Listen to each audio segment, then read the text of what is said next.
So hey guys, welcome back to the new another video. तो अभी मैं फिर से लेके आ गई हूँ एक किसाई लाल का न्यू सॉन्ग है जो इसमें मैं अभी रिएक्ट करने वाली हूँ, जिसका सॉन्ग मतलब नेम है कजरा। मतलब ना इसका पहले आइडियो में आ चुका है, सो वो भी मैंने दिया था।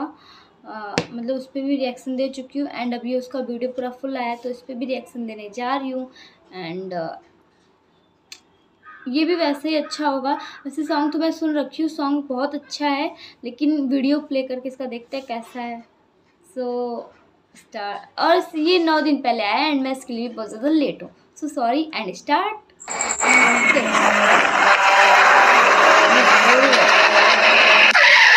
तुम इतनी स्वीट हो गई हो कि लोग लड़ेंगे और तुझ पे चीटी नहीं शीशा चढ़ेंगे। बाप रे बाप बाप रे बाप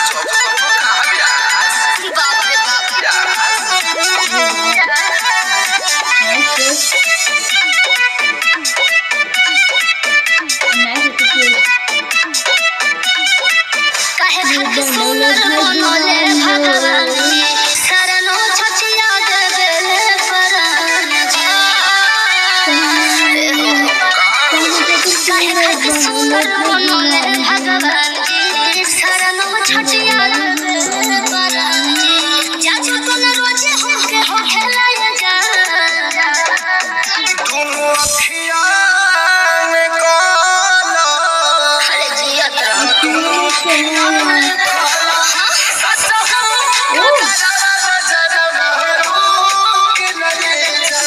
चश्मा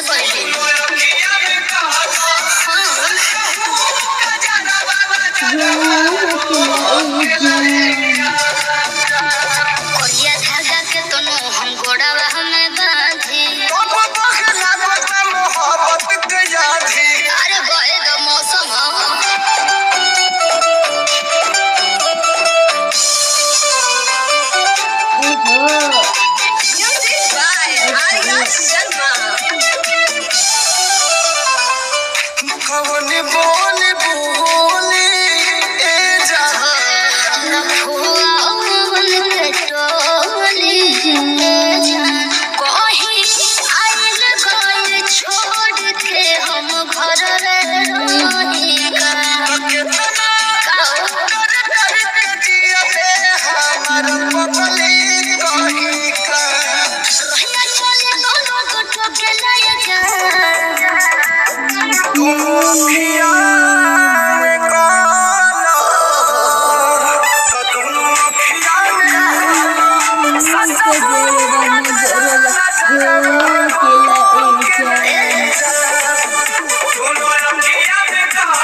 साला क्या सॉन्ग था। मतलब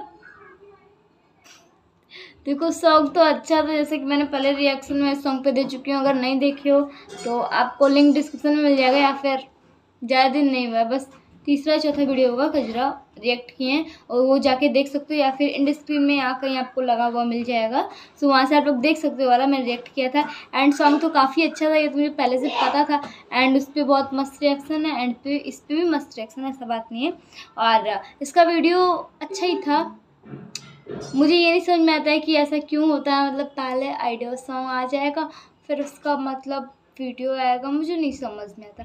कोई बात नहीं, जब भी आए अपने को क्या है, अपने तो बस कंटेंट ही कंटेंट, कंटेंट ही कंटेंट, कंटेंट ही कंटेंट, जहाँ से देखो वहाँ से कंटेंट बस व्यू आने की देरी है। सो गाइस, अगर वीडियो पसंद आए तो वीडियो को लाइक कर दो, चैनल पे नए हो तो क्या कर, चैनल सब्सक्राइब कर लो एंड प्यार प्यार कमेंट करके तो नेक्स्ट वीडियो क्या चाहिए, एंड वीडियो को लाइक कर दिया करो। जय बजरंगबली, जय महाकाल, टेक केयर। मिलते हैं आपसे नेक्स्ट वीडियो में, तक के लिए टाटा बाय, टेक केयर।